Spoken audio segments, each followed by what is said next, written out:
ever had that strange feeling, like a story you thought you understood suddenly hides something deeper? The world of Harry Potter isn't just magic spells and epic battles. It's layers of secrets, hidden meanings, and details so subtle that most fans completely miss them. What if some characters weren't who they seemed? What if certain events were never just coincidences? And what if the entire story has darker implications than we were led to believe? By J.K. Rowling, uncovering theories that can completely change how you see the wizarding world. Some of these will blow your mind, and some might even ruin your childhood. Number 20. Dumbledore represents death, the Three Brothers theory. If you've ever read the tale of the three brothers in Harry Potter and the Deathly Hallows, you probably saw it as just a magical story within the larger plot. But what if it's actually a hidden blueprint for the entire series? According to this theory, Albus Dumbledore isn't just a wise headmaster, he represents death itself. Think about it. In the tale, death gives each brother exactly what they desire most. And in the series, Dumbledore does something eerily similar. He gives Harry Potter the invisibility cloak, guides Severus Snape toward his destiny, and ultimately allows Tom Riddle to meet his end. Voldemort represents the eldest brother, obsessed with conquering death. Snape mirrors the second brother, driven by lost love. And Harry? He's the youngest brother, the one who greets death like an old friend. Now here's where it gets chilling. At the end of the series, when Harry dies and meets Dumbledore in that strange glowing limbo, it feels less like a reunion and more like a meeting with death itself. Calm, understanding, inevitable. This theory doesn't just add symbolism, it reshapes Dumbledore entirely. Was he guiding Harry or preparing him? Number 19. Neville was the real chosen one. Everyone knows the prophecy that defines Harry Potter and the Order of the Phoenix. It clearly points to Harry as the one destined to defeat Voldemort. But what if that wasn't the full truth?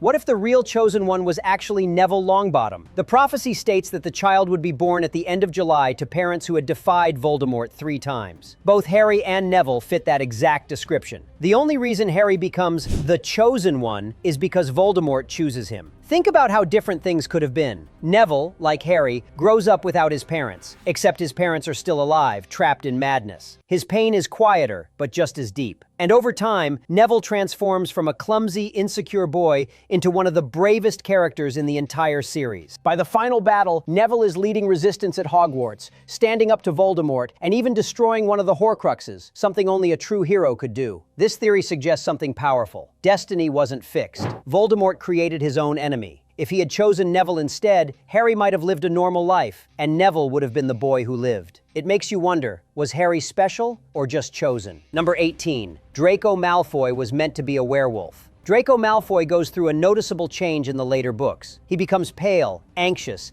and increasingly withdrawn, far from the arrogant bully we first met. Most fans assume it's because of the pressure Voldemort puts on him, but some believe there's something much darker going on. This typically targets children. Now look at Draco's behavior in Half-Blood Prince. He's terrified, secretive, and physically deteriorating. His sleeves are often pulled down, possibly hiding bite marks or transformation scars. Even his mission to kill Dumbledore feels less like ambition and more like desperation. Although the books never confirm this, the symbolism is strong. A boy raised in pure blood superiority, suddenly becoming something his family would consider unclean, is a poetic kind of punishment. If true, it adds a tragic layer to Draco's story. He's no longer just a villain, he's a victim of the very darkness his family supported. Number 17. The Dursleys were affected by Horcrux magic. Have you ever wondered why the Dursleys were so unusually cruel to Harry? Sure, they were unpleasant people, but their level of hatred feels extreme, almost unnatural. This theory suggests there's a magical explanation behind it. When Harry was a baby, a piece of Voldemort's soul attached itself to him, turning him into an accidental Horcrux. That means anyone around Harry for extended periods would be exposed to dark, corrupting magic, similar to how the Locket Horcrux affected Ron, Hermione, and Harry. Now think about Vernon Dursley and Petunia Dursley. They spent years living with Harry, constantly in close proximity. Their growing bitterness, anger, and hostility could be the result of that influence slowly poisoning their emotions. Even Dudley Dursley shows signs of change when he spends less time under that influence, eventually showing concern for Harry. This theory doesn't excuse their behavior, but it reframes it. Maybe they weren't just cruel people. Maybe they were being affected by something far darker than they ever understood. Number 16. Crookshanks was once the Potter's cat. Crookshanks is no ordinary pet. From the moment he appears, he shows unusual intelligence, recognizing threats, distrusting certain characters, and even helping expose secrets. But what if there's a deeper reason for that? This theory suggests that Crookshanks originally belonged to the Potter family. Before Harry was sent to live with the Dursleys, the Potters may have had a cat, and after their death, Crookshanks ended up in the magical menagerie.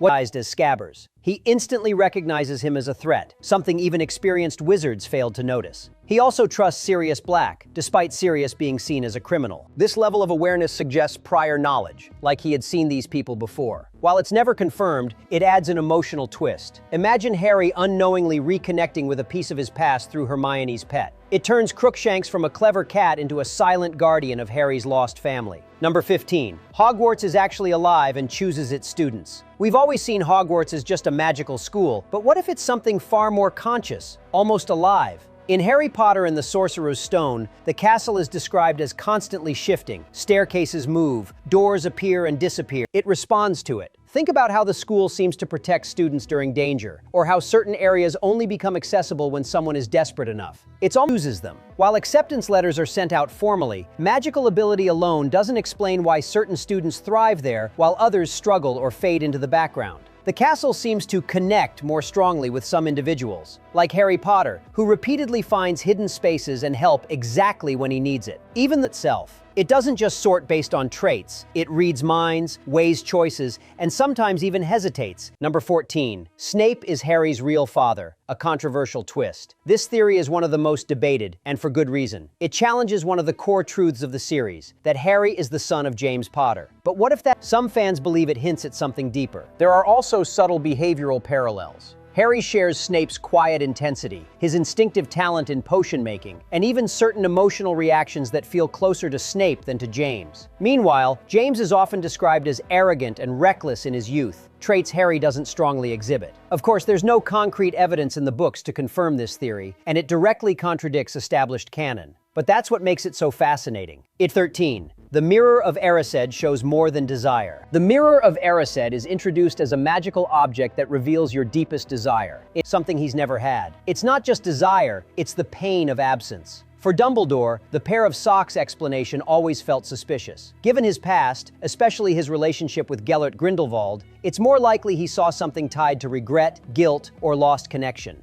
The mirror becomes dangerous not because it shows dreams, but because it traps you in what you can never reclaim. That's why Mirror of Erised isn't just magical, it's psychological. It forces characters to confront what they're missing, what they regret, and what they'll never have again. Number 12. Hagrid is a secret Death Eater. This theory sounds outrageous at first, because Rubeus Hagrid is one of the most lovable characters in the series. Loyal, kind, and always protective of Harry. But some fans believe that's exactly what makes him the perfect suspect. The theory points to several unusual details.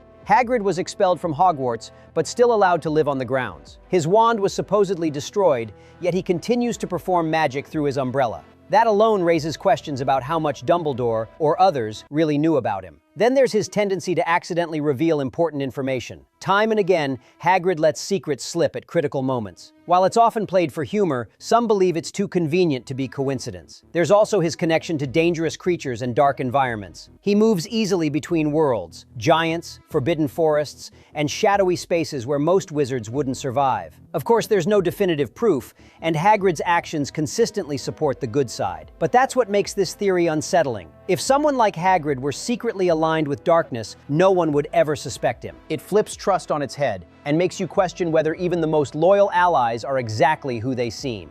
Number 11. Time Turners created alternate timelines we never saw. Time travel in Harry Potter and the Prisoner of Azkaban seems simple on the surface. Hermione Granger uses a time turner to attend multiple classes, and later, she and Harry use it to save Sirius and Buckbeak. Everything loops neatly. No paradoxes, no chaos. But is it really that clean? This theory suggests that every use of a time turner actually creates alternate timelines, versions of events that continue to exist even after the characters return to their original path. Think about it. When Harry and Hermione go back in time, they don't just observe events, they actively change them. Buckbeak survives. Sirius escapes. That means there's potentially a version of reality where those changes didn't happen. If alternate timelines do exist, then the Harry Potter universe is far more complex and far more unstable than it appears. Number 10. The Sorting Hat almost changed everything. The moment the Sorting Hat touched... Number 9. Voldemort's appearance wasn't just about Horcruxes. We often assume that Lord Voldemort's snake-like appearance is the result of creating multiple Horcruxes and surpassing human limits.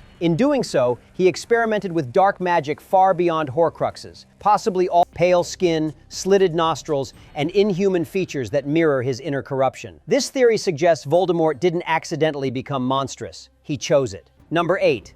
The wizarding world is hidden in plain sight. Ever wondered how such a massive magical society remains undetected by muggles?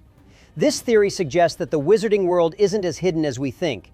It exists right alongside the non-magical world, constantly overlapping it. Places like Diagon Alley are accessible through ordinary locations, like the Leaky Cauldron. Platforms like 9 3/4 exist within bustling train stations. The magic doesn't remove these places, it disguises them. Rather than being isolated, the wizarding world uses spells, perception filters, and subtle manipulation to remain invisible. Muggles don't see it, not because it's gone, but because their minds are gently redirected. It's a chilling idea. Magic isn't far away, it's right next to us, hidden by what we're unable or unwilling to notice. Number 7. Theory interprets Dementors as a metaphor for depression. Their presence doesn't just threaten life, it erodes the will to live. Even strong characters struggle under their... J.K. Rowling has spoken openly about her own experiences with depression, which adds weight to this interpretation. The Patronus charm, which requires focusing on a powerful, happy memory, becomes symbolic of fidelity hidden within magic. Number 5. Snape was the true hero all along. He lives a double life, constantly risking exposure, protecting Harry, and carrying the burden of loving Lily Potter long after her death. Unlike traditional heroes, Snape never receives recognition. His sacrifices remain hidden, his motives misunderstood. Number 4. Harry was meant to die from the beginning. From the moment Harry survives Voldemort's attack, his fate seems sealed. This theory suggests that his death was always part of a larger plan. As a Horcrux, Harry carries a fragment of Voldemort's soul. The only way to truly destroy Voldemort is for that piece to be destroyed, which means Harry must die. Albus Dumbledore understands this early on and subtly guides Harry toward that destiny. Not out of cruelty, but necessity. Harry's eventual sacrifice isn't a twist. It's the completion of a plan set in motion years before. Number 3. The Elder Wand never truly belonged to Voldemort. Voldemort believes he has mastered the Elder Wand, but this theory highlights a crucial flaw. The wand's loyalty transfers through defeat, not possession.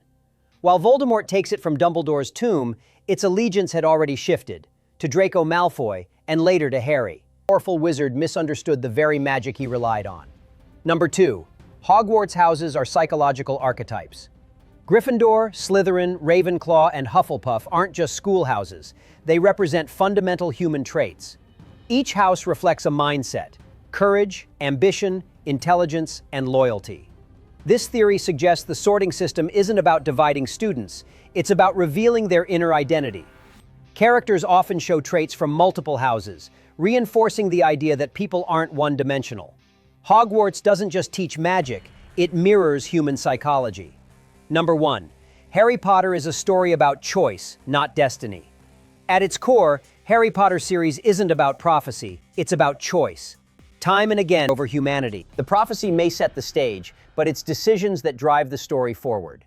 And that's what makes it timeless. It reflects a truth beyond magic. We are shaped by our choices.